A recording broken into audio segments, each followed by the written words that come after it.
ধাক্কাটা সামলে উঠতে পারে, তারা সংসারের চালানোর যে ধাক্কা, সেই ধাক্কাটি মা বোনরা যাতে সামলে উঠতে পারে।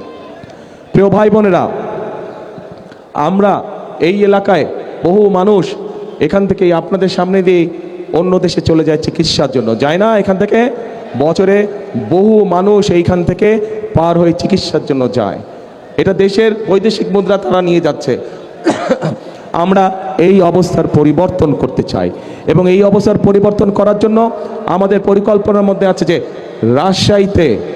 রাজশাহীতে আমরা বিশেষায়িত কোনো হাসপাতাল তৈরি করতে পারি কি না, যার ফলে এই এলাকার মানুষ সহ সমগ্র দেশের মানুষ চিকিৎসা সুবিধা পায়, যাতে করে আমরা বৈদেশিক মুদ্রা দেশে রেখে দিতে পারি, যাতে করে দেশের মানুষ দেশে থেকেই ভালো চিকিৎসা গ্রহণ করতে পারে। প্রিয় ভাই বোনেরা,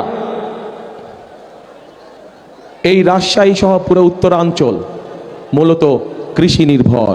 প্রধান পেশা হচ্ছে কৃষির পেশা।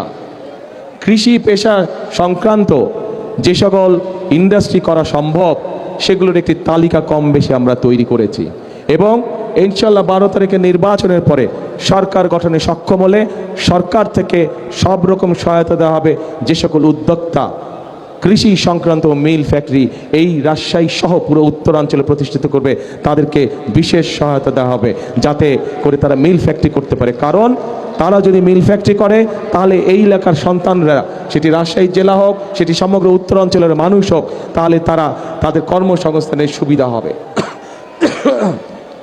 প্রিয় ভাই বোনেরা, যেহেতু রাজশাহী সহ উত্তরাঞ্চলের অধিকাংশ মানুষ কৃষি কাজের সাথে জড়িত, যদিও সমগ্র বাংলাদেশেরই অধিকাংশ মানুষ কৃষি পেশার সাথে জড়িত, দেশের বৃহৎ একটি জনসংখ্যার বৃহৎ একটি অংশ কৃষি পেশার সাথে জড়িত।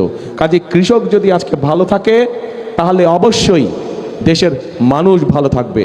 কৃষক যদি আজকে অর্থনৈতিকভাবে শক্তিশালীভাবে দাঁড়িয়ে থাকতে পারে, তাহলে দেশের মানুষও সহজেই কৃষি উৎপাদিত যেগুলো পণ্য আছে, সেগুলো তারা সহজেই তাদের ব্যবহারের জন্য ব্যবহার করতে পারবে সেগুলো। এবং সেই জন্যই কৃষক ভাইদেরকে সহযোগিতা করার জন্য আমরা ঠিক ফ্যামিলি কার্ড যেরকম মায়েদের হাতে পৌঁছে দিতে চাই, কৃষক ভাইদের জন্য আমরা কৃষি কার্ড একটি পৌঁছে দিতে চাই প্রত্যেক কৃষক ভাইদের কাছে, যার মাধ্যমে তারা ব্যাংকের ঋণ সহ, যার মাধ্যমে তারা সরকারের পক্ষ থেকে কীটনাশক ঔষধ, বীজ সহ, সার সহ এই সুবিধাগুলো সরাসরি আমরা কৃষক ভাইদের হাতে পৌঁছে দিতে চাই। এবং আমরা আরেকটি সিদ্ধান্ত নিয়েছি, আমরা হিসাব নিকাশ করে দেখেছি এবং তারপরে আমরা সিদ্ধান্ত নিয়েছি যে